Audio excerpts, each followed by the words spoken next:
সূরাতুল কিয়ামা। আয়াত কয়টা? 40 আয়াত। আয়াত কয়টা? রুকু কয়টা? 2টি। রুকু কয়টা? এই আপনাদের মুখস্থ করে রাখবেন, সবাই জমা করে জবাব দেবেন। আজকে আলোচ্য সূরার নাম কি?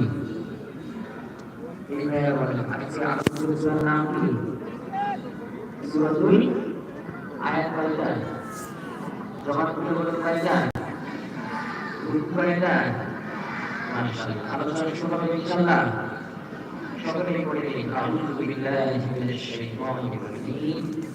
বিসমিল্লাহির রহমানির রহিম। লা উকসিমু বিয়াউমিল কিয়ামা। লা মানে হচ্ছে না, উকসিমু মানে আমি কসম করি। বিয়াউম মানে ওই দিবস, আর কিয়ামা যেই দিবসে কিয়ামত সংঘটিত হবে।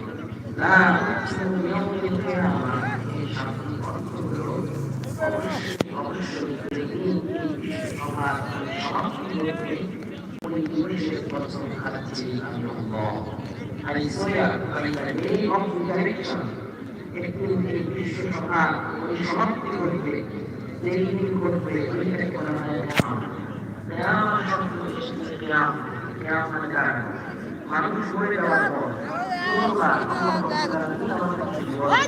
ওই জীবন নিয়ে আমরা আল্লাহর সামনে যেই দিন দাঁড়াবো ওই দিনকে বলা হয় ইয়াউমুল কিয়ামা। লা উকসিমু বিয়াউমিল কিয়ামা এর অর্থ হচ্ছে of course indeed I swear by the day of resurrection, যেদিন পরিসমাপ্তি ঘটবে কিয়ামত হবে, আমি আল্লাহ ওই দিনের শপথ খাই। কিয়ামত দিবসের শপথ কে খাচ্ছেন? আওয়াজ করে বলুন, কে খাচ্ছেন? মহাপ্রভুদের সাথে বলুন, কে কিয়ামত দিবসের শপথ খাচ্ছেন? আল্লাহ রাব্বুল আলামিন বলেন, আল্লাহ রাব্বুল আলামিন বলেন, লা উকসিমু বিয়াউমিল কিয়ামা, আমি কিয়ামত দিবসের শপথ খাই। কিয়ামত দিবসটা কি?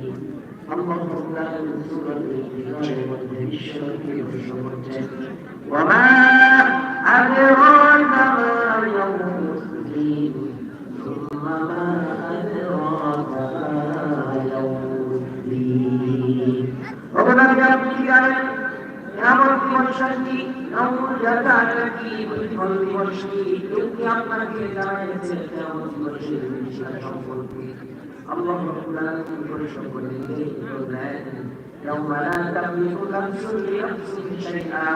কিয়ামত দিবসে এমন দিবস যেদিন কোনো মানুষের উপকারে আসবে না।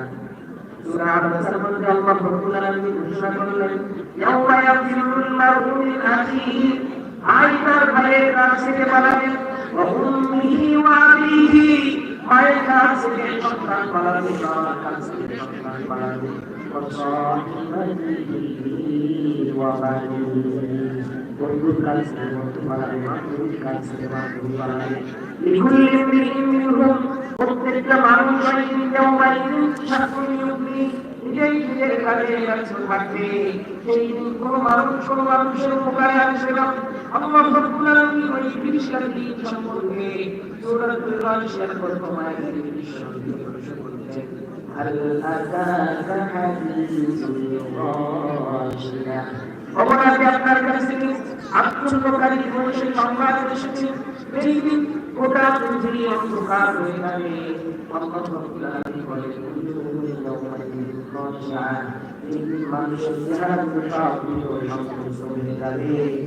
আমিলাতুন নাসবা, প্রত্যেকটা মানুষ সন্তপ্রাপ্ত হয়ে যাবে। মানুষগুলোকে আগুনের মধ্যে প্রবেশ করানো হবে।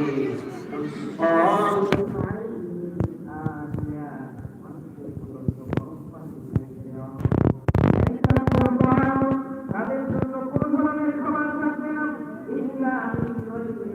এক শ্রেণীর খাবার থাকবে। দুনিয়ার মানুষগুলো যখন খাবার খায়,